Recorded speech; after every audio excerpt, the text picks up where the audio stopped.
I got into wine by accident. And thank goodness he did.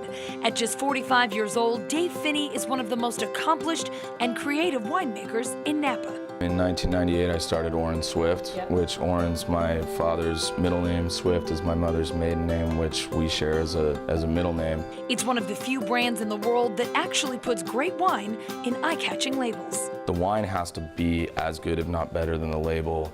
The label has to be as good, if not better, than the wine. Dave's first Zinfandel back in 1998 was so bad, he says he bulked out the wine and started from scratch. But in 2000, he created The Prisoner, a Zinfandel-based red blend in the $40 range that has had enormous commercial success. When someone buys a bottle of my wine, I look at it as like we formed a partnership.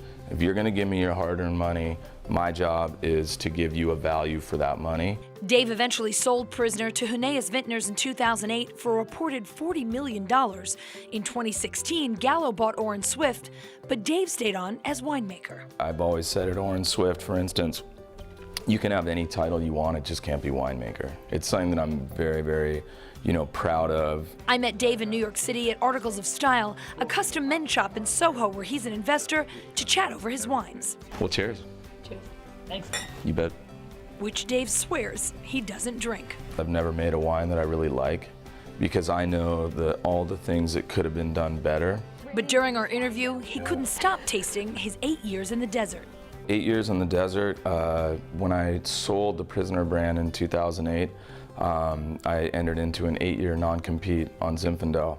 It was a subtle nod and a respectful nod to the fact that for 8 years we, hadn't been able to make Zinfandel. But now he's back at it, trying to master Zinfandel, which he calls his first love. We've started to try to pick certain varietals at a lower sugar. Okay.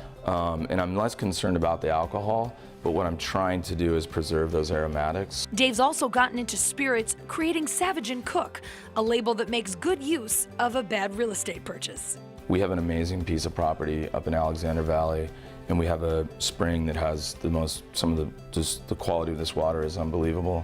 And other than that, the property is unfortunately pretty useless. Don't ever buy a property hungover. Using that water in the whiskey, bourbon, and tequila, and finishing it in wine barrels. What if we take a winemaking approach to it and we grow our own grains and build our own distillery, which is what we've done. Whether it's wine, spirits, or creating labels, it's all driven by Dave's unique quest for perfection. The joke I have with my group is, if it costs a lot of money and takes a lot of time and is really stupid, we should be doing it, because no one else is going to do it.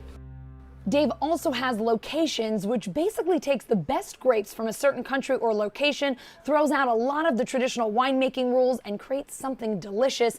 Many of those wines have 90+ ratings and are less than $20. In the newsroom, Allison Morris, Fox 5 News.